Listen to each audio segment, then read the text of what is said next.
Good evening, everyone. This is Paul Michael with REVO. So excited to have everyone here this evening. So still getting used to using our rlink. We have got somebody I'm excited to have on with us tonight. Sure, there's more people that'll be joining us as we get going. But I have a gentleman named Mr. Jake Dieterich. I hope I'm saying his name right. But Jake, if you're on, I sent you an email so that you can join as host. Hopefully that went through. I actually have my signal open too if you need to message me. But I'm very, very excited for tonight. We usually every Tuesday night we talk about different things. Last Tuesday I kind of talked about some of the different projects we have. We had Darren Kidd on talking about rlink. We had myself talking about REVO a little bit, and then we talked about one of the other projects and something I'm doing with them. And it was funny because we had a lot of people that kind of were like, "Oh my gosh, are you not doing REVO anymore?" And I'm like, "I'm absolutely doing REVO. I eat, sleep, and breathe REVO. Like, we are so excited about how great things are going. We're, opening new cities every week. We're still new, so we still have bumps and bruises and ups and downs and things that we have to deal with. And so we're dealing with those. But I will just say this, just a little update on how things have been going. In the month of August, we doubled what we had done the previous month for July. So we doubled how many rides. And listen, if I'm not one of those people that lies and tells, oh my gosh, tries to overinflate numbers. And, we did double it. And so we did 123 rides a month before. And last month in August, we did 251. This month, we are already on track to blow that number out of the water. Just in the first 4 days, there's a gentleman that's not able to be on, but a gentleman, Adonis, is out of he is in the military. Great gentleman. I've been talking back and forth with him through text. He couldn't be on tonight. I was going to have him speak a little bit, but he is in the military. He's out doing training.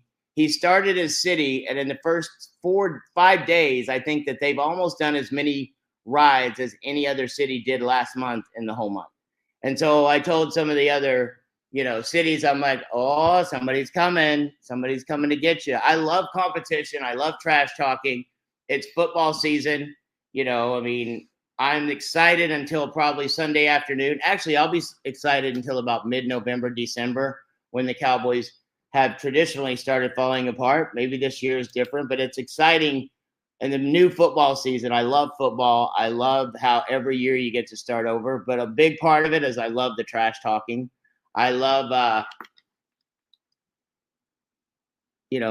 some people in the chat are already delusional. This is why I try not to look at the chat, because I don't want to see delusional people and how badly their brains have been warped whenever somebody thinks Cleveland is going to beat my Dallas Cowboys. Like, there's a lot of things that can happen, but not Cleveland. Come on.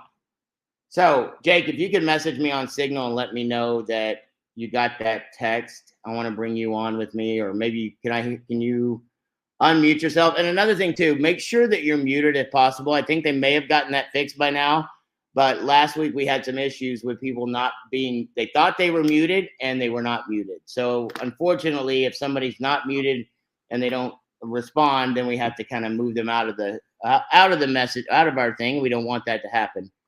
Mr. Jake, are you there? Yep, Paul, I'm here. Awesome. Oh, there he is. Man, I did it right. Yeah, it worked great. Yes. I'm so fired up and excited about being able to use our own platform when it comes to video processing. And there it is. Somebody's unmuted. So if you're on and you're not muted, please mute yourself so that we don't get any background noise. So what I want to do real quickly is I want to go through this fast tonight. I don't want to take probably more than about 30 minutes. But I really, really am excited about having Jake on. I've gotten to know him from some of the events that we've got to go to. And if you know me, I'm loud. I make noise. I probably talk more than I should. And Jake is not one of those people. And some of you could do me a favor and make sure that you block. There you go. Y'all are awesome. You're muting yourselves perfectly. So when I first met Jake, I think it was out in Hawaii, right? Yeah. That was the first place I met you. Yeah, so we were out in Hawaii, and it's like people that you hear about and you talk about, like Tomas and some of these people and John, and they were I heard about these people that have been involved in crypto and involved in blockchain and Gala and all the money they'd made. And then I met Jake and I was like, oh yeah, he's a great guy. He's nice. And then I started hearing his story and I'm like, he should be talking bigger than some of the rest of these people, So knowing him a little bit over the last few months, it's like listening to him talk about blockchain and crypto and things of that nature, it makes me feel dumb because I don't understand most of this stuff. He's very analytical minded, I think. But I'm going to let him tell you his story a little bit because I think the story is what really should intrigue people and get people excited about doing what we do. But I know he's from Texas, so that's one of the good things first. He's from Texas. I was born and raised in Fort Worth. He's born about 35. It's about 35 miles down, right, from Dallas? It's about an hour and a half. Okay. Yeah. So, yeah, maybe a little. It's down I-35. That's what it is. I used to talk about it. But, I mean, he's in a little town. The funny thing is when there's a town in Texas that I don't know the name to, it's a really small town, but it's a little bit outside of Waco. Most of you, if you know anything about Waco, either the Baylor Bears or the Branch Davidians. That's pretty much what comes from there. But now we got Jake, who's a crypto pioneer and knows a lot about all this stuff. So, Jake, if you would, please just kind of tell a little bit about your background, how you got involved in blockchain and those type of things. I think it'd be awesome for people to hear. Yeah. Thank you, Paul. Thanks for having me. Like Paul said, my name's Jake Dieterich. I'm community member in various different blockchain projects, REVO included. And the way that I really got started in all this, because I actually hated crypto early on. I was traditional finance background. I traded stocks and options and had gotten into real estate. And that was about where I had kind of started to plateau. But I had some really just super sharp friends that were getting involved with Bitcoin at the time. I think when I first heard about Bitcoin, it was like $100 or something like that. And they really started pushing and driving on me pretty hard when it was around like $300. So I came and got involved in one of the projects super early on. They called me to just come check something out. How fast could I be in Vegas? And I flew there. I was on a plane like 30 minutes afterwards because they told me some of the power hitters that were in this meeting. So when I landed in Vegas, they were telling me, Mitch Edwards, who was Overstock.com's interim CEO at the time. There was like Eric Schiermeyer from Zynga Games that had broke the IPO for highest money raised for initial public offering of a stock. Mike McCarthy was there he created Farmville and Words with Friends and some other game development. The name of the Dallas Cowboys coach is also Mike McCarthy, and I'm not really fond of him. I guess I met the wrong one then. Yeah. No, you probably met the right one.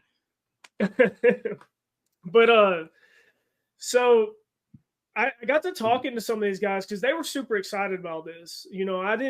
I come from a tech background. I originally came from power generation. And so whenever I started like hearing tidbits of like things that they were excited about, like ownership and the new internet and just all these different aspects that blockchain can bring, I started picking their brains a little bit because Mike McCarthy was the one that I think really made me understand some of this. When he was talking about, he used to work for, I don't remember the gaming company, like, let's say like it was like Call of Duty, I think, for instance. And he was talking about new games and things that he had like as a passion because, he's an artist. He's passionate about creating entertainment for his user base.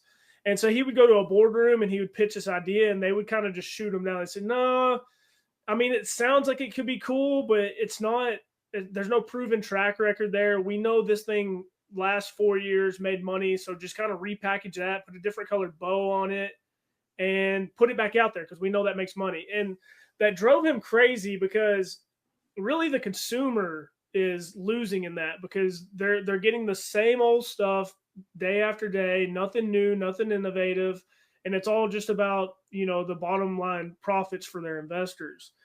And when he started talking about like blockchain and how the community can control and drive where these things go so that they can get products and services that they like. It's not like Fortnite, for instance, for anyone that has kids that play Fortnite or maybe you play Fortnite, where they go purchase these items, these skins and different things for the games, and it's just a black hole of money. Like, it's gone. It's nowhere else. If that server goes under, that item may be gone or anything. That you could actually own these assets inside of these games. They can be in your wallet. You purchase, you use them, you get bored with them, you can sell them to another third party person or peer-to-peer, hop into a different game. And so that's where the wheels started turning to me about, like, crypto is backed by actual underlying technology. I think that that's where a lot of us go wrong is, we're ignorant to the fact that it is a new innovative technology that's surfacing. It's not just some fake thing that someone created and they're selling on the internet. So after that meeting, I went home. I did like a huge deep dive. I purchased 4, at the time they were called Arcade, that turned into Gala games, if anyone's heard of it. And I purchased 4 of those nodes and operated them. Well, really, I sat on an email for about a year until they were ready to operate. And once we started operating, it was really rudimentary. Like what we have now, if anyone has REVO nodes here, what we have now, the technology is like far superior to where we were then. We were getting emails with Excel spreadsheets with our wallet address and everything. But so what you're saying is people should quit griping.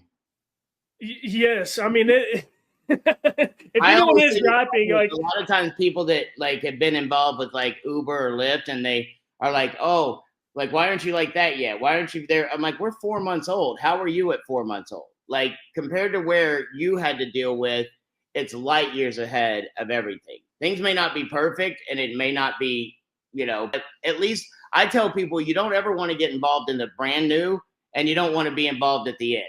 You want to be involved after a few years of it getting ready and going, but we are able to, like what you're saying is, and I get frustrated sometimes when things don't work and this and that, but I also have that in me that I know I've been through it many times where it's like, you got to walk before you run. You got to be calm. You got to, and learn these things. And most people, like, how long did it take you to really grasp the concept of blockchain technology, how it works? Like, did it take a while? I mean, I'm still learning to this day, but yeah, I'd say it took, I studied on it at least once a day for an entire year. And it finally just kind of started to click for me. When you say you studied, how did you do that? Like that was like, I don't know how many years ago, but it was probably a lot harder to do it. Nowadays, like you can go ask the internet any question you want and it'll find you an answer, right? Like, yeah, I mean, I had to read books, I had to watch YouTube. If somebody's really wanting to learn and do what you did and like really commit to spending an hour a day, and I think that's a phenomenal way. And I think I'm going to start trying to do that more. I can watch a little less TikTok in my off time. But what would you encourage people to look for and look up? I know we have a lot of videos in the back office under Connect and things of that nature. And there's what would you suggest people do? Yeah, that Blockchain Academy inside of Connect is really good. If you go through that, it actually has a new version coming out that's in development for videos, but right now it's PDFs for the most part. You can read those. I say leverage the community quite a bit. Join the Discords. If you're not familiar with Discord, the link is there on Connect. Maybe before we get done, we can put that in the chat as well. Yes. I'll go ahead and grab that invite link too. But there is plenty of sharp community members that, that's the whole point of the revolution that we're driving here. We're trying to educate the masses to adopt this technology so that we can take a lot of the power back that's being used over us by companies like Uber, because Uber has us over the barrel. They have all the ownership. But if we can take that back, if we can educate ourselves and learn about this technology and how to utilize it and how to develop it, that's where the true power comes in from all this. And just like you were saying, just like you were saying that we're 4 months into this.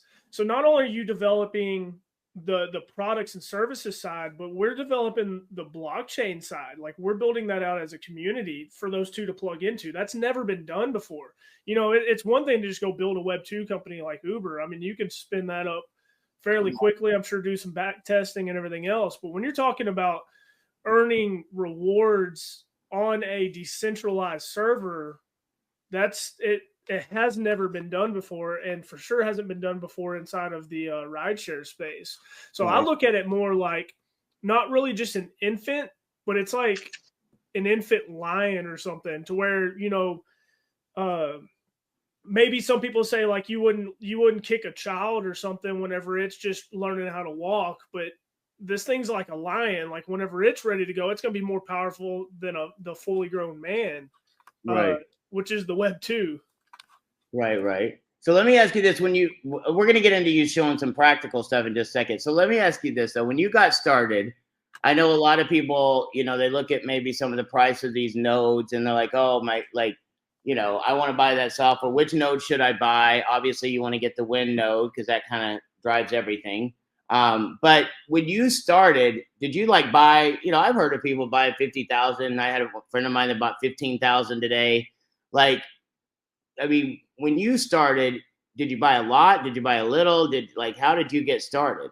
No, okay, so that was Gala was my big start. I mean, I purchased 4 of those nodes. I think that they were like 1,000 at the time, real early on in the industry space, and went home. And like I said, we mined for about a year and a half before we ever got any major traction on anything. Even when y'all were mining then, did y'all get rewards or did that take a long time to kick in? So like after that first year of buying nothing, it was an email. And then we finally got to put our nodes online. So now we're basically in year 2. We actually started taking distributions, and it was once a week. Like we had to operate our nodes locally, and they would drop off 3 or 4 times a day. So, you know, like you have to get the minimum 6-hour uptime. So you were constantly having to babysit these things. You might be ready, like getting ready to go out to dinner and realize that they're off and have to get them logged back on real fast. And then once per week was actually when the distribution came through. So they would stack up through the whole week, and then you would earn it. I believe it was Sunday nights, and you had to make sure your nodes were online. If not, you would miss that entire week's of distribution. So yeah, so you really had to stay on top of it. Nights were shot. They were not date night. They were not family night. They were node night. Babysitting them. And people didn't realize, you know, how much that actually could be detrimental to you until later on. Like whenever at peak, like 86 cents or whatever, people realize that, oh my God, I missed $10,000. You know, I missed $20,000. Now I'm not saying that like that's guaranteed to happen with any of these other projects and stuff. I mean, I personally feel like that's pretty probable, like that it could follow something similar, but it's not guaranteed. This could do worse. It could do better. Right. I mean, the thing about it is, what if, you know, It's like my thing is like, I don't know if the Cowboys will ever go to the Super Bowl again in my whole life, but I'm going to watch the games just in case. Like, I don't want to be the one that goes, oh yeah, I didn't watch one game that season because I was mad. Like, it's the same thing. If you don't participate, you're 100% aren't going to win. Yep. And so, I mean, I have a friend of mine that she's been talking about, and what you just said is amazing because she's going to buy like 50,000, I think, of these of Rev nodes and some other stuff. And so she's been hemming and hawing around. Like, she took her time, and I was fine with it. But I just sent her. I totaled up the nodes that she was going to buy, plus and times the tokens that are giving out on a daily basis, and I sent it to her. And she's my friend, so I said, "Listen, let me explain to you how many Prada purses you just lost in the last week." And I know what she likes and stuff that she likes to buy. And it's funny because she got on the phone with Casey and made sure she got her stuff done today, because that's the thing. It's like, you know, and I'm not, you know, we don't want people to go out and spend an enormous amounts of money. But when people go, oh, I don't know if I want to buy one of those nodes, I'm like, listen, you don't know how much money I put into, you know, I put in over $1 million just taking a shot. And I know people go, oh, well, you had the money. Yeah, but $1 million is $1 million. I don't care how much money you got. Right. Like, you know, I've got expensive $150,000 a month just running what we do on a daily basis. Not even counting the blockchain costs and the Rev node purchases. They don't even go to help me really run the rideshare. They go to, because there's there's hundreds of thousands of dollars it costs to run these networks. And the longer you wait, and in the first year with the nodes with REVO, you get, I think we're averaging about 3,200 tokens a day. I did that average out. Like if you do the numbers, 3,200 times 365 days, 3,200 times 365 days. That's about 1 million. And I told her, I said, listen, let me explain to you how many you lost. And I think that if people understand that, and we can all find, if I used to tell people, listen, people go, I don't want to go to a seminar and invest in myself and spend money on this and that. And I said, listen, if I put a gun against your head, and I'm not saying that we'd ever do this, but if I put a gun against somebody's head and I said I was going to take your family and kill them if you didn't come up with $5,000, could you do it? And people always are like, oh yeah. But it just depends on what your motivation is. And so it's like you said, we can't guarantee, we don't make statements like that, blah, blah, blah. But I will tell you this, the people that are the ones that don't take advantage of opportunities are usually the ones later on going, man, I wish I would have done that. I don't really hear a lot of people that, you never heard somebody that spent a lot of money on Facebook stock when it went sky high that goes, man, I really wish I would have done that. I made millions of dollars, but I'm so mad I took that. But you do hear people that go, you know what? My parents had an opportunity to buy a McDonald's franchise for $7,000 in the 70s, and they're very conservative, and that's awesome, but they didn't do it. I do not get a warm and fuzzy feeling when I go buy McDonald's, because I look at that and I'm like, you got to be kidding me. Instead of getting fat from their burgers, I could have been getting fat in my wallet. So, but no, that's exciting to hear somebody that's been through it. And also, I think the story of, it's like, I get excited by stories of people going through stuff. It's like, I don't wish I was around when you were doing it, but I wish I was around when y'all were doing it. Like, I wish I now had the experience, because people like you and Tomas and Wright and some of the others that were involved, like, you truly are pioneers, and something. And I'm sure there's people that thought you were crazy. I'm sure. I mean, you sound like you have a pretty supportive family. Were they supportive in the beginning? Yeah, I mean, they've always been supportive. They've always thought, like, I'm going out into all this new crazy stuff that they don't understand or anything. But yeah, no, they've always been supportive. I had a great childhood growing up. It was just, average blue collar family. Texas families are conservative, though. My parents were the exact, like saying, I don't know how yours were, but my parents were very conservative. They were missionaries. My dad was a computer genius. But stuff like this, even now he's in his 70s, he doesn't understand it, kind of gets it, but doesn't completely understand it. So it's not something that my family would probably ever jump all and put $100,000 into or $50,000 into. But they understand growth. They understand, and they believed in me. And that's one of the biggest things that I think people have to understand is we have the opportunity to build this thing. I know there's so much excitement around REVO. And I don't take any of the credit for it whatsoever. It's so funny when people try to give me credit. They're like, oh my gosh, you're smart. I'm like, I did not invent rideshare. I just came up with a little bit way to do it better. I mean, when I do presentations now, I tell people, listen, my business philosophy is called, outrun the bear.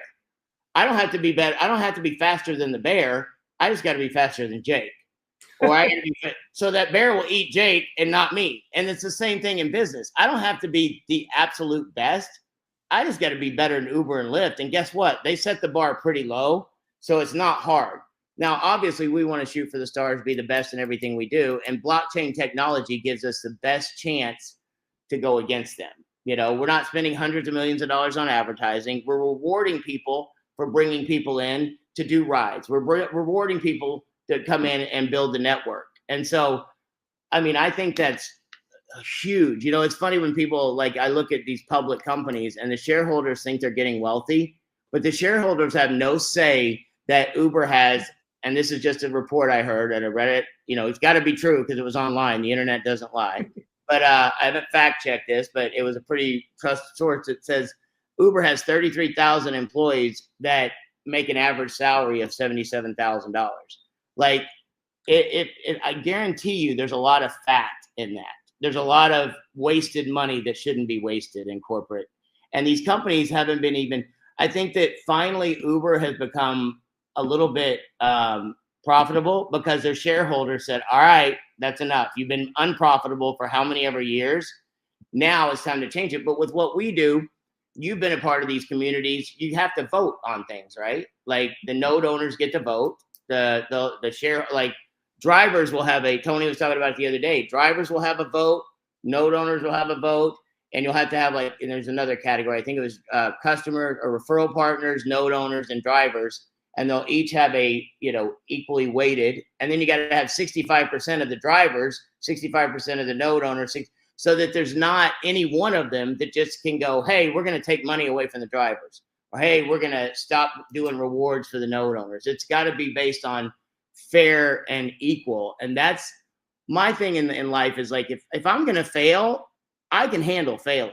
But when the deck is completely stacked against you, that's when I have a problem with it. And that's when I get motivated, like for drivers. So let's just spend the next 10, 15 minutes, because I know with me, my head will explode if we get too technical. But I really want to start having Jake come on at least once a month, if he will, and really spend time with us teaching these things, because I think the more we know, the better we're at doing things, the faster we can grow and the faster we can show other people. And I'm excited that he agreed to do this, because so what are some of the things you want to share your screen? I think you're able.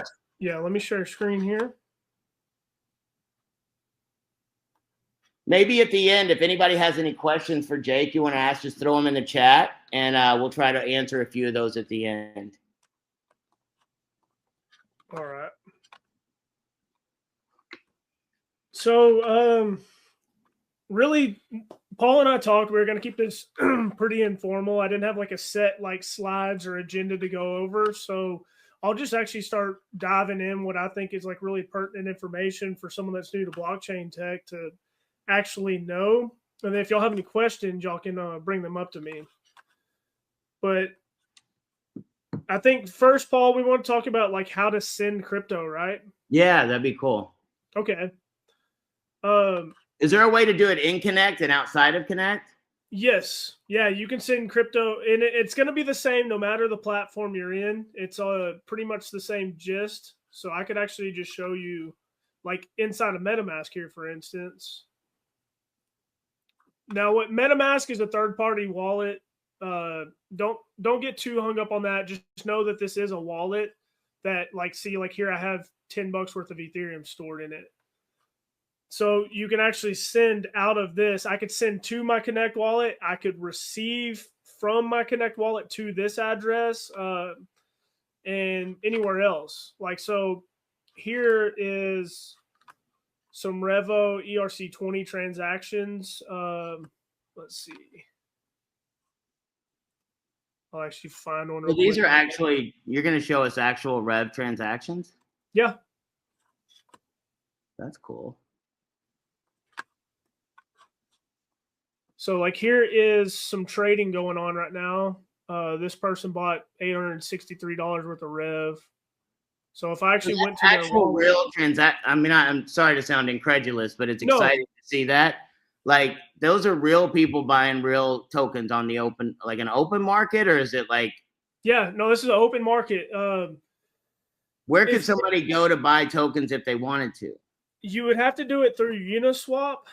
Okay. But I can show you. I'll actually do a live demo on this call if you'd like. That'd be awesome. I actually do it inside of that MetaMask wallet, and then we can share some resources. Can you do that from anywhere? Could you do that from Coinbase, or is it just certain ones you can do it from? No.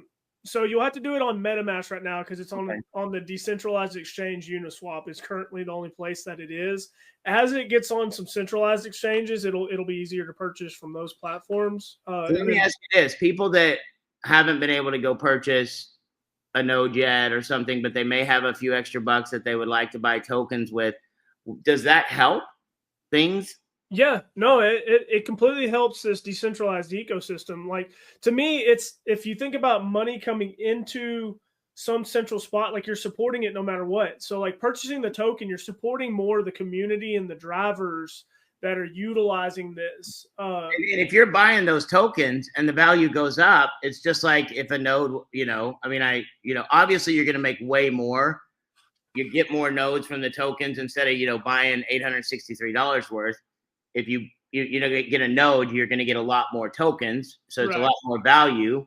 But if you're buying those tokens and the value goes up, it's just like anything, right? The value goes up. Yeah. Yeah. I mean, if it goes up, that's absolutely right. So like early on with Gala, I had people that they couldn't afford a Gala node. Like at the time when they first started hearing about them and we started getting on a bunch of exchanges and everything, I think Gala nodes are around like 10 or 11 grand. That's when people started like really paying attention to it, but they couldn't afford that. So they took like, you know, $1,000 and they went and purchased the Gala token.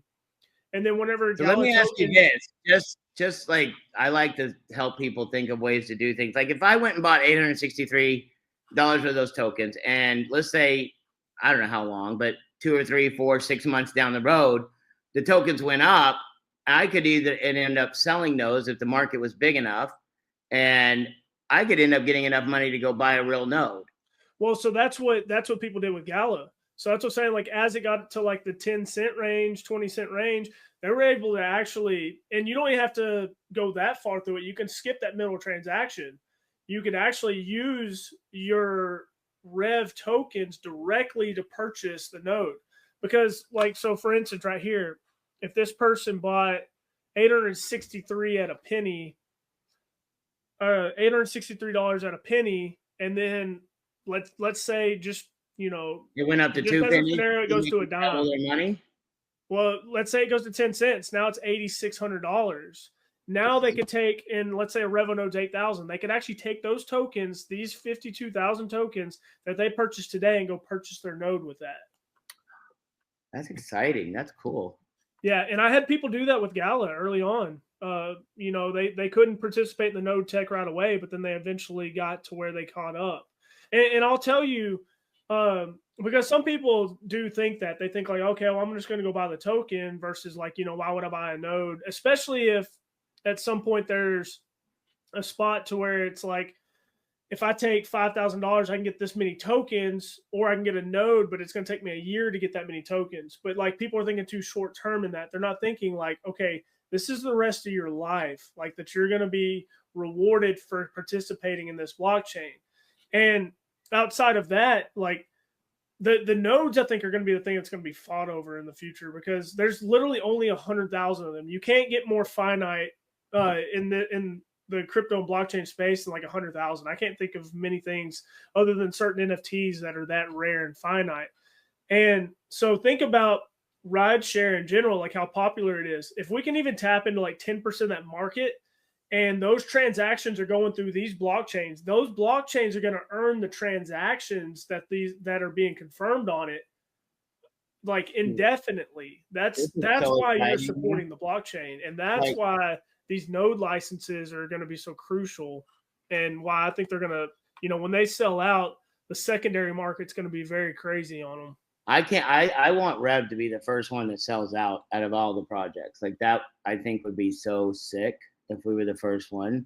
But I do think that like people going and buying these tokens, like that's going to help us accelerate even more, you know, instead of, you know, it's great to have people that buy the nodes and things of that nature. And that's really starting to take off. I know we had probably one of the biggest months last month that we've had so far. And, you know, my goal is to just keep the gas, so to speak. Oh, and one more thing that Jake has done for us that most of you probably don't even know, that video that played in the beginning with all the cars and the music leading in, Jake put that together for us. I didn't even ask him to, and he just sent it to me one day. Like that's one of the things I love about certain people is there's some people that are in it for themselves, and they're just like, oh, they always got all these bad questions. What's wrong? This is wrong. That's wrong. Jake's not one of those people. He just quietly helps out any way he possibly can. And that's what building a community is all about. And then you got, you know, even with me, I have to make myself sit back sometimes and go, stop whining. Like I don't whine out loud to a lot of people, but it's like, I look at people like Jake, they've been through it, you know, and it's like, if you just calm down a little bit and understand you're going to get through it, none of us are going to die. We're going to get there, you know, and it's like, that's the biggest thing is I try to tell our drivers and our customers, like, listen, if we open a city and it doesn't go right and we have to shut that city down, oh, well, like there's no harm. Like it just didn't work in that city right now. It'll work. We just got to take the time. But I think this is phenomenal. Sorry, get back to what you were showing. No, and Paul, that's actually like a really good point of like the psychology, because, you know, you can get into the technology of blockchain and everything else, but the psychology behind it, of why it actually works, is that mindset shift of community, like you mentioned. Because how could how can a Fortune 500 company compete whenever it's just their executives doing their own motivations to serve themselves versus something like blockchain, to where everyone's participating, everyone has this buy-in that they want this to succeed. You can't compete whenever like Uber has so many employees, and then yeah, they have their drivers, but their drivers for the most part don't give a crap about the brand of employee or of Uber. You know, they're just sitting there trying to make a living. But think about when you flip this and you have all these community members and not just drivers. Like, I'm not a driver, but I do support this project. I like wholeheartedly, like, once I met you, I didn't realize that this was such a problem. Right. But like fixing that, applying this technology towards it and everything else, that how can you compete whenever those are almost laborers? Like, you know, we are building as a community, putting our effort, putting our resources, putting our skill sets into this. They can't compete with that. There's Right. absolutely no way. There's so much energy going into this that that's where I feel like blockchain really thrives on. And then the other aspect of it is that broken system model. Like you were talking about, the investors were driving to make things profitable. Well, if they weren't profitable before, they had to make cuts somewhere, and that probably was at the expense of the drivers and probably the riders. So why do we want to serve this central authority like that? We no longer need that to happen. We don't need the systems in place that they had for you know, monetary raise and everything else that goes into it. So now you don't have this company building subpar products and services just enough to stay afloat and serve their investors.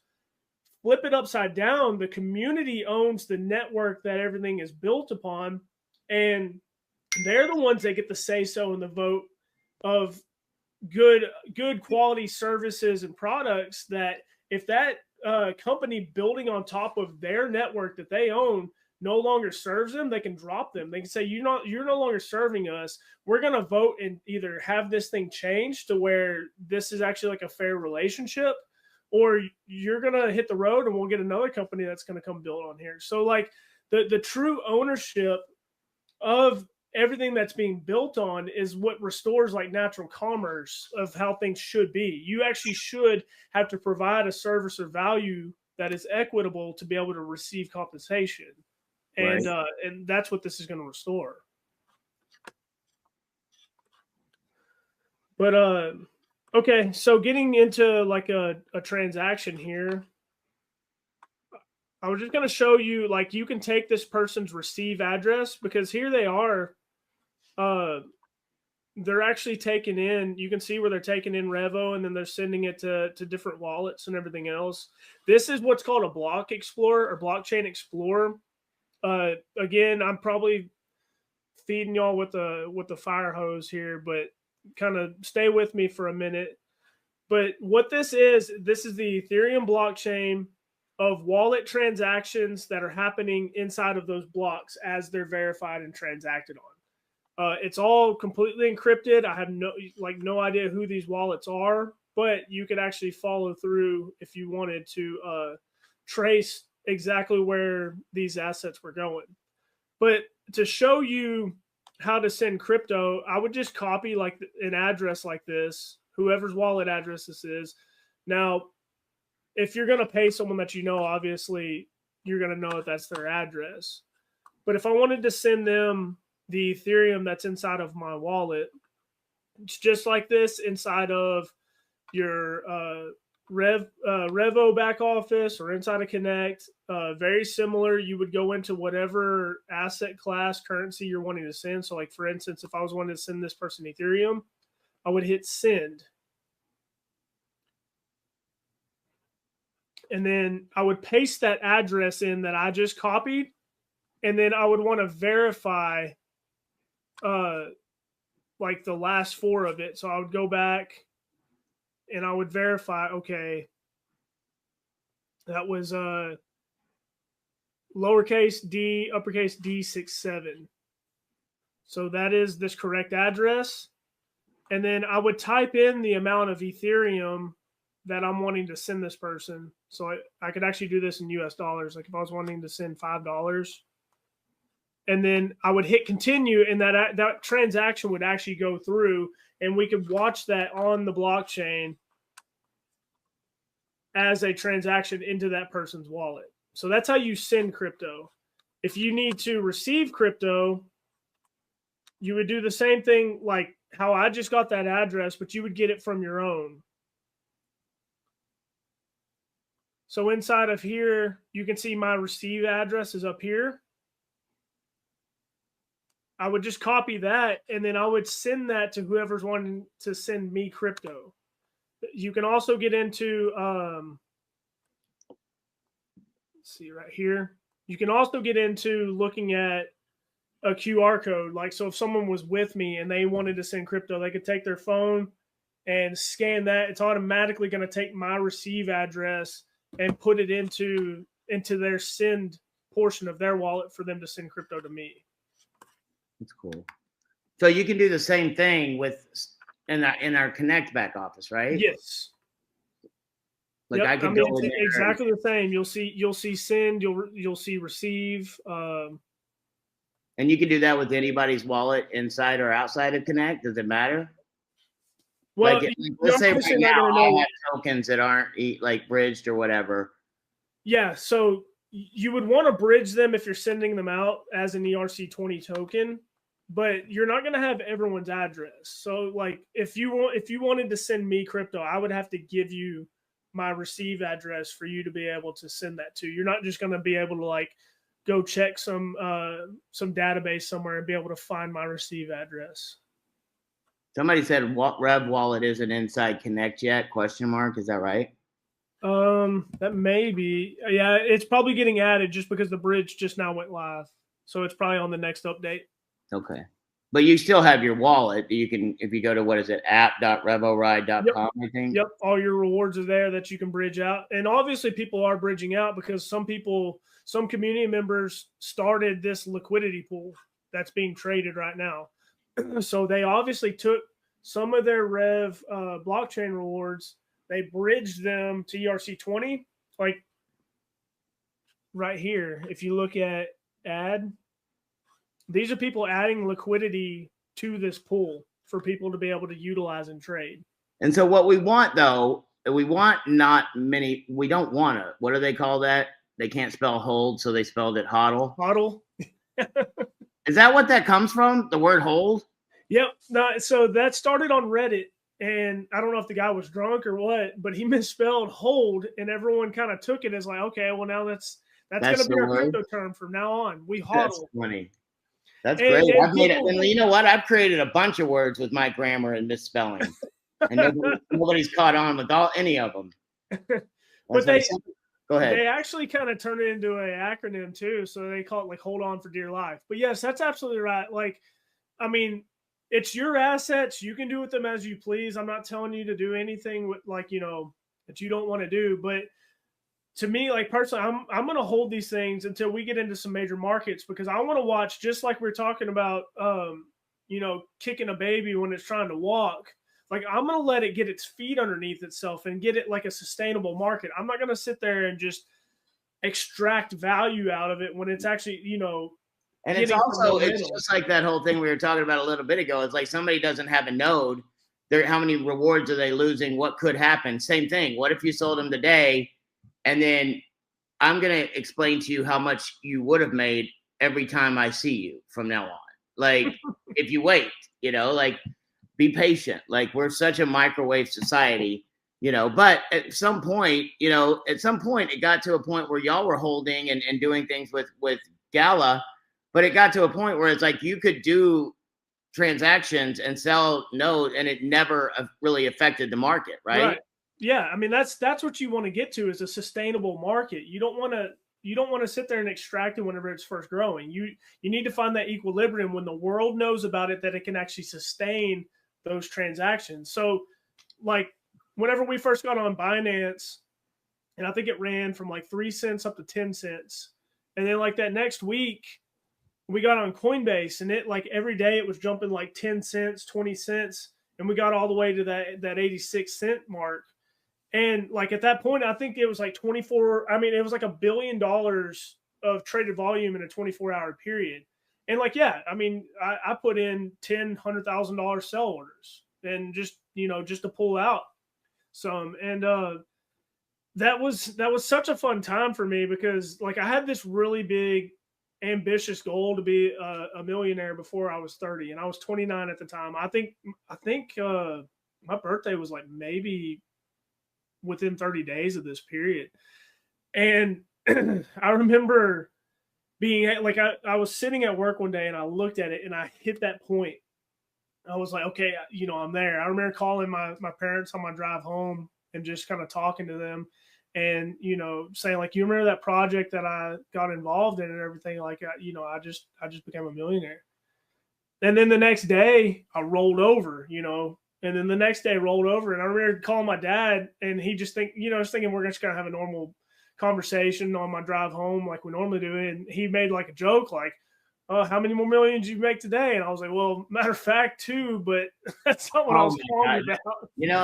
That's the thing I love about this and I love about business is like, I talk about football a lot, especially because it's football season, but like a lot of times athletes, they want to do things so that they can retire their parents, buy their parents homes, take them on, like because of my lifestyle and the way I've done things, I got to take my parents on an 8-day cruise and take care of them. I think you paid off your parents' home at one point because of this, right? Yep, that's exactly it.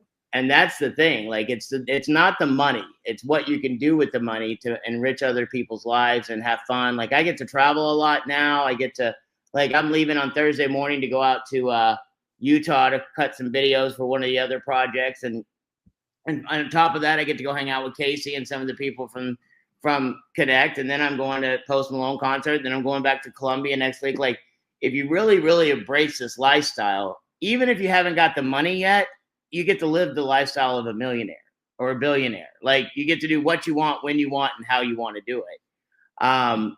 What you just showed us already, and I know there's a gentleman named Derek that said this is all confusing to me. Don't worry, Derek.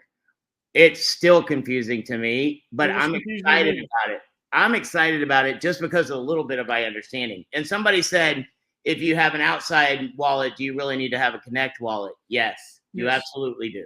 Once again, one of the things I've learned is that to get on some of these bigger markets or coin market cap and some of these other places, you have to have a certain number of wallets within your ecosystem, correct? Yes, that is correct. Actually, I can show that real quick. Cool. That if you haven't bridged your rewards, that's actually something you would want to go do right now. So if I have rewards in my Rev, like I have 154 million rewards, I think I need to go bridge those. Yeah, or at least some of them, because we want to get the number of holders up. Really, only 143 wallets have bridged. So we need to get these numbers up tremendously. So everyone that's on this call, if you haven't bridged your wallet, and I know Jake and I talked about it. He can do videos. Can you do a video on that, on how to do it?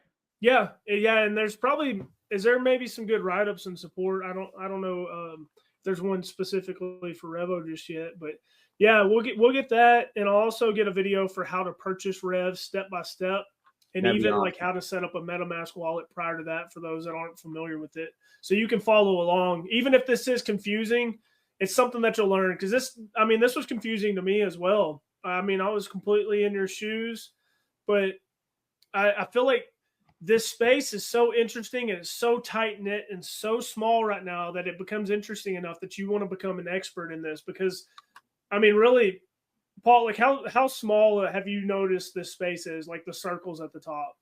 It's, very small. I mean, there's still hardly anyone getting involved in all this. Like we're truly pioneering something that. I mean, it's Web 3.0. The great thing about it is, though, like this is the opportunity to be in on a Walmart. This is the opportunity to be in on a Facebook. This is, probably Facebook, Walmart, Amazon, all of those put together. Yeah, I think we're going to be able to change the world when it comes to all these things, and to be able to sit back. Like I'm 50, I'll be 54 in October. Like this is going to be the biggest thing I've ever done, and I've done some decently big things. But on a scale more than just money, more than just building a team of people, I want to be able to sit back and when I'm old, like there's a young Paul and an old Paul, they call him. So I have a friend of mine, Paul Cafaro. He's a YouTube expert, YouTube creator. His name is Paul. He started calling me Grand Paul. And I'm like, and he called me old Paul and he's young Paul. And I was like, before you became my friend, I was just Paul. So we could go back to that at any moment. But like having someone like him, you know, and it's funny because you would think a lot of the younger generation would understand this stuff and get it and grasp it. I have found there's a lot of older people that are really grasping this and latching onto it even more than the younger generation. You know, they just know how to use things. My son, he doesn't understand any of this yet. So it's like, don't worry about it. Like, it's not about how old you are, where you're at in life. It's just a matter of if you're willing to put the time in. We're all smart. None of us are dumb. It's just like, how many of us, the first time you open your phone, it's like Greek, or first time you use a new app, it's something you don't understand. But over time, you just get better at it. You get better at it. You make mistakes. You keep going. I mean, if a kid quit walking, if a kid fell down 3 times and then just said, that's it, I'm not walking anymore, this walking stuff doesn't work.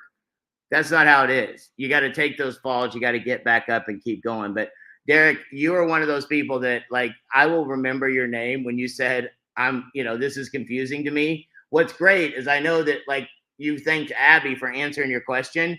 That's what a community is about. That's why Jake is on here tonight.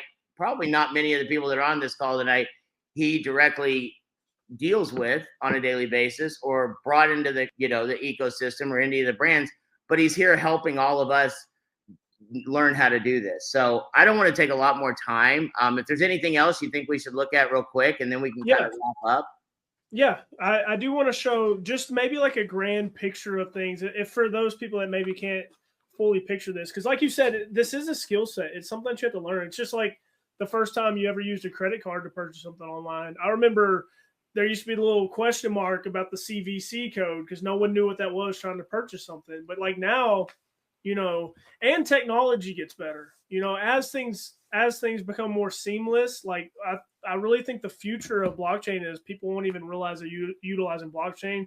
They'll just know it's like, it's some communication protocol that they use now instead of the normal internet. And that's where you mentioned, like, you think that this will be like Walmart or Facebook or something. I think it's way bigger than any of that combined because, like you said, this is like Walmart or Facebook has their own little driveway to their parking lot. We're interstate.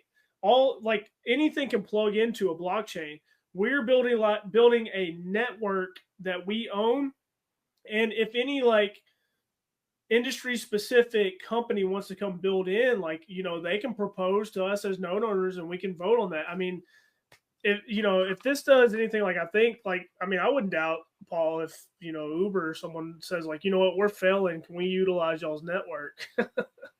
That's fine with me, but they're going to have to play ball and do the right thing.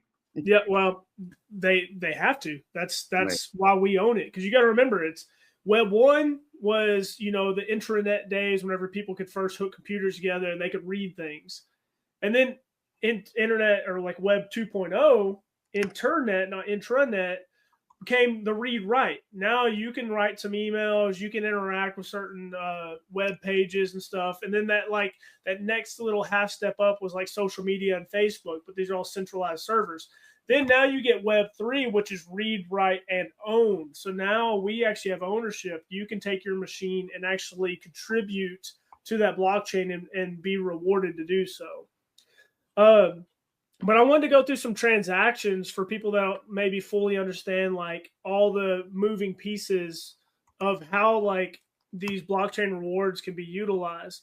This was one for how to, like, being able to purchase nodes. So this is something that's new. I think that y'all noticed that the Rev token can actually be utilized, like, inside of Connect's marketplace. So if you took this scenario of, like, a node owner earns blockchain rewards, and then on the other side, a developer somewhere is creating node software to be utilized in a marketplace, these two people can come together and transact inside of the decentralized marketplace, such as Connect, and utilize those rewards to get more software. And then, again, remember how I talked about there's only 100,000 nodes. There's so many more people in this world that, REVO is going to serve way more than just 100,000 people. You wouldn't want just a node owner to be able to utilize these products and services. The entire world is going to be able to utilize these products and services. So you have to think, okay, how do they come in? Just like we were talking earlier, they earn money from working, whatever their job is, and they want to purchase some rewards. So they come in and they interact with someone else, just like we saw in that open marketplace, and they will have a transaction. The node operator is actually going to earn whatever currency they're trading for, and this person has some freshly owned REV token. So now they can go to a decentralized marketplace like Connect and purchase their node software if they wanted to. And then I also, I haven't fully put this one together as far as animated, because I did it right before this call. But remember, if you're a driver, you come in and you transact with a node operator that's utilizing some of their rewards to go wherever they want to. But what about your average person that doesn't own a node? Well, they're going to have to come in, purchase these rewards from a node operator, and then they come in and transact with the driver to be able to get wherever they need. So I hope maybe that makes your mind see that from a little bit different perspective.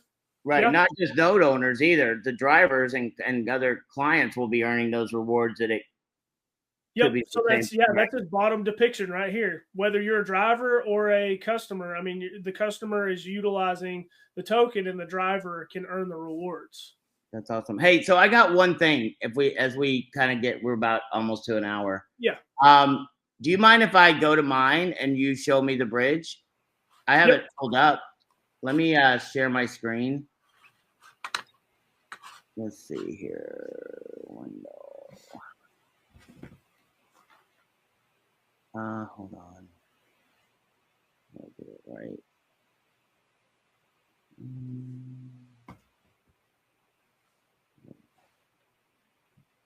Can you see mine now or no? Yes. Yeah, I can see your Revolution Rewards page. All right. So what I did was I just went to my wallet and then I go to what? Rewards. Well, so do you have Ethereum in your wallet? I think I do. Yeah, if you go to your wallet tab, you should be able to see that. Oh, I have some in I have some somewhere. Guess it's just not in this one. Yeah. I would have some to bridge it, right? Yeah, I can send you some real quick if you want to we can show people that. Okay. I mean, I don't want you. I can send you back whatever you need. I'll send you some so we make this. So go click on your send receive button there, and if anybody else wants to send me stuff, you can. Don't worry. Take it. So hit receive. Yeah, go to receive. Let me scan that real quick. Let me get into my wallet. I didn't bring Jake on here to have him pay for stuff for me, but that's my scam. I just bring people on and they this help. Is the modern thing. We went out to eat and you're like, oh, I forgot my wallet. That's it. That is the modern one. That's the Web3 way of not paying for dinner. I forgot. You can't say that no anymore because nobody forgets their phone. Right. All right. Let me find an account. It's got some ETH in here. Maybe this one. Yeah.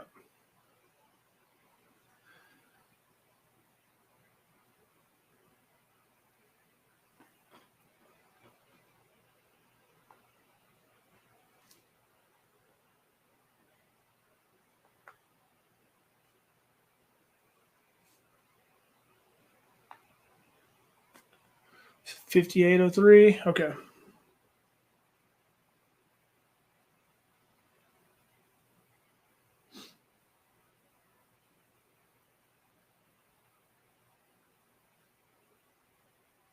So while he's doing that, I can go here. I can show how many of my nodes are active and online.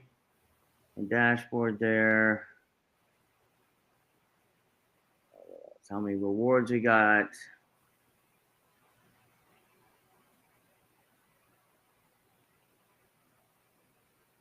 Right.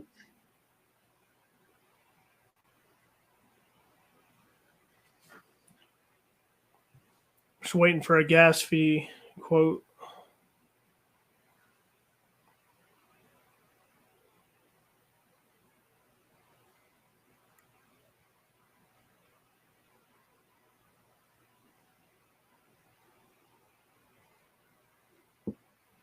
Let me, while we're waiting on that, maybe I can jump through some of these questions. Okay, yeah. Yeah, Jimmy Sab knows how to do it. Should we bridge the max of our rewards? Somebody asked. That's just a personal decision. You can keep some of them in native if you want. I usually do about half of mine, if that helps anyone. Okay. Can you unbridge them? I believe that there is in the works a reverse bridge, but as of now, no. I mean, so what's the difference between native and bridged?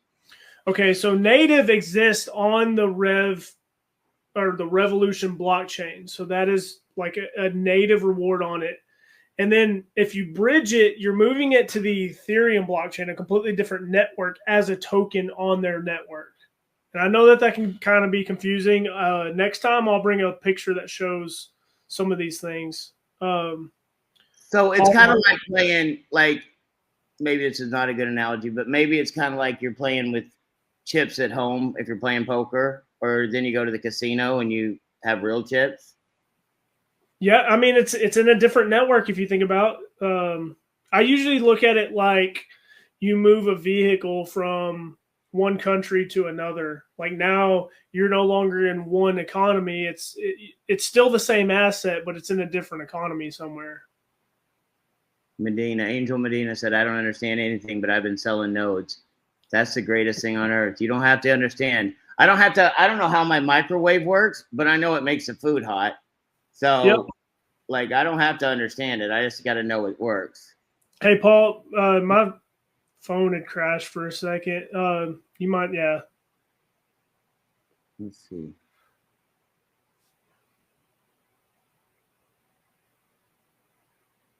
I don't know why. My internet is super slow. Don't worry about it. Let's just, I mean, so what would happen, though, is I would go to bridge rewards, right? Yes. And then I would just say how much I want to do, like, out of those. Yeah, so it's in that, go to that top right. Do you see the bridge? Okay. Yeah. Yep. And so then I would just say however many you want to do. So I would put that number right there, and then that would go to Revolution ERC20 main net. Is that right? That's correct. And then it would just charge me a little bit of a gas fee. How much is that usually on a gas fee? It depends on Ethereum. Yeah, anywhere between like probably like $3 and $10. It just depends on Ethereum's network usage at the time. And so then what would happen if I bridge these? Like, what do they go on something? You can see them? Yeah, so go to your wallet to like the main overview. Okay, so see how you have Revolution ERC20? Yes. So it would show up there. Yes. And then if you go to your reward section, your balance will decrease there. Okay. I mean, they're all still yours. They're just in different places. Right. Yep. They're on a different network. So you can, because the native can only be utilized inside of the decentralized ecosystem there. But if you want to take them outside, like we're talking about having external markets, that's how new customers are going to come in from the outside, is they're going to purchase on the Ethereum mainnet and then come in. Awesome. No, I appreciate it. So, I don't want to keep going. I don't want to take us any longer tonight, but I do want to show everyone something before we end. I will tell you that you can still see my screen, right, Jake? Yep. So I'm very blessed, and I've been networking for years and years and years, and a good friend of mine. Like, I just want you to understand, you never know who you're going to come across and who you're going to meet. And if you know me, I'm a big, huge fan of Post Malone. He's from Texas. He's just come out with a country album, but I went to a concert a couple of times that my friends got me really good tickets. I got to meet his manager, his road manager. He and I have become very, very good friends. And because I was just interested in what he did, like, I met his manager. His manager comes from, his name's Jay Santiago, is his road manager. He comes from a background that if I told you it, you probably wouldn't even believe who he is and what he's become. And he now runs, I sat down with him, to Jay, and I said, let me ask you a question. I said, how much does Post make on a nightly show? And we went through all the things. He makes about $3 to $5 million a night, but then he's got to pay all his staff. And so Jay runs every show. Like, there's like 70 trucks that go with all the equipment. They go from show to show. They set up in a night. He's got 80 staff members. You know, between all the people breaking things down, getting in the trucks, he's got to handle all the logistics, all the hotels, everything that goes into that. And there's other people that help, but Jay's responsible for that. And I said to him, I go, let me explain something to you. I don't even know if you understand. You run a $3 to $5 million a day business. And he said, I never even thought about it that way. He just thought he was doing his job. And he's like, but he's so interested in what we're doing. And because he and I become good friends, I was in Nashville about 2 months ago, and he introduced me to these two young ladies. And I'm single. And he made a joke. He goes, Paul, these girls are too smart for you to hit on. I said, let me explain something to you, Jay. No one's too smart for me to hit on, but they're probably too smart for me to date. So they may be too smart for me to get, but they're not too smart for me to try. And we sort of laughing, but I got to know these young ladies. They live in Nashville. One of them, they're both brilliant. One of them's a lady named Taylor. She has a show that we were just featured on a couple of days ago called Talk to Me, Taylor. She had Gary Cardone on it. And when you start getting outside, like everything's awesome within our ecosystem. We're growing. And like, you know, Jake said, there's not a lot of people that know about what we're doing, but they're about to. And having Gary Cardone find out about us, I know Tony's already met with him. And then Taylor has a boyfriend who, if you see on my screen, his name is Rob Nelson. He's you can look him up. He's one of the, he's had shows for years. He's been on Fox News. She introduced me to him. And it just happened to be, I was in Nashville. I was leaving Nashville and going down to Puerto Rico. I think that's when I came down, and we were all down there, right, Jake? A bunch of us. Did you come down when John and Tomas and all of us were, right? Yeah, that last time. And I happened to be going down there. We had meetings for 3 days. She introduced me to Rob, and if you look at this thing, he writes for something called thestreet.com, and he is in charge of everything that has to do with crypto, Web3, anything within that realm.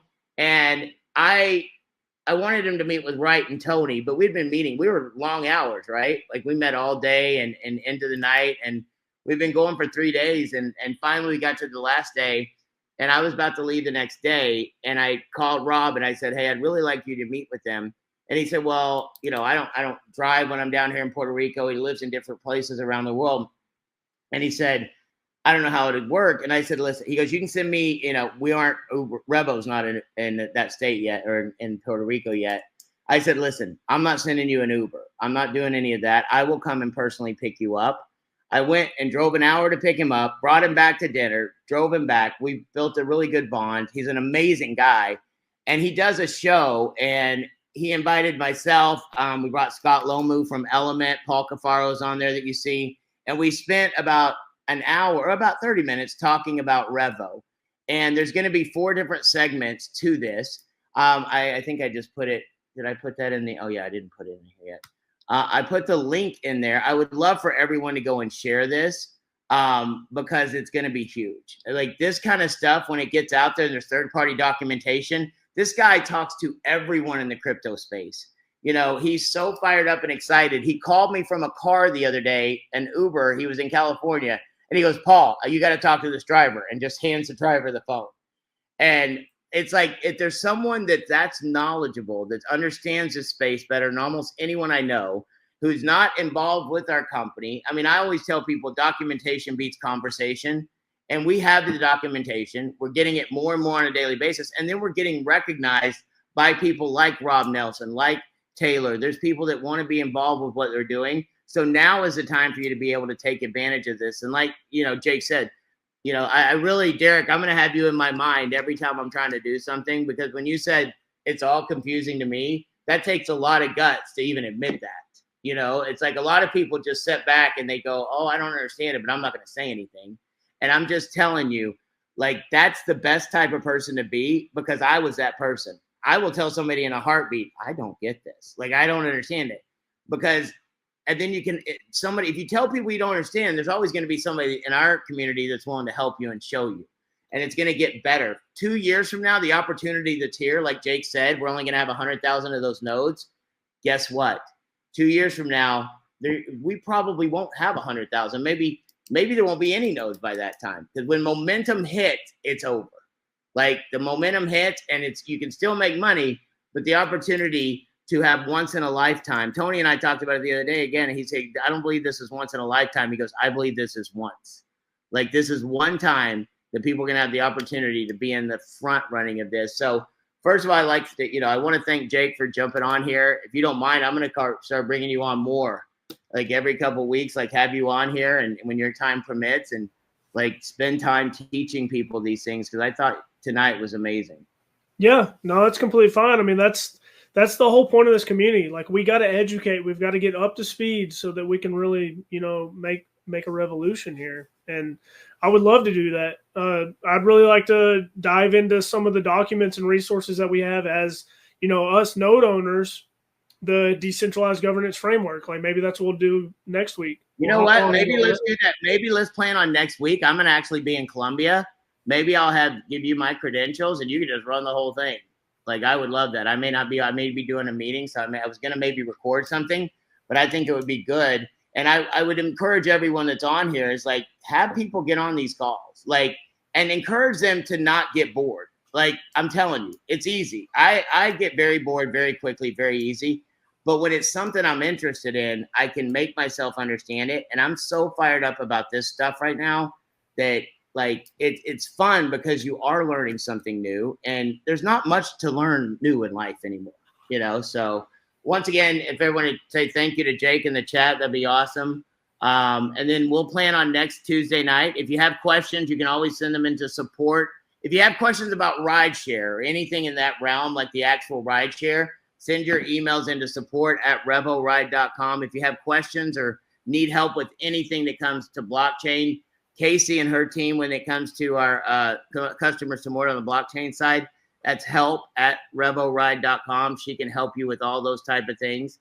And anything else you want to end us with, Jake? No, I mean, I appreciate y'all taking the time to kind of let me introduce myself, and I love that all y'all are getting involved here. Let's go ahead and go change the world. Awesome. Thank you guys so much. I'll get this recording up. We'll have it on YouTube by tomorrow. Thanks, Jake. Have a good night. Have a good night, everyone.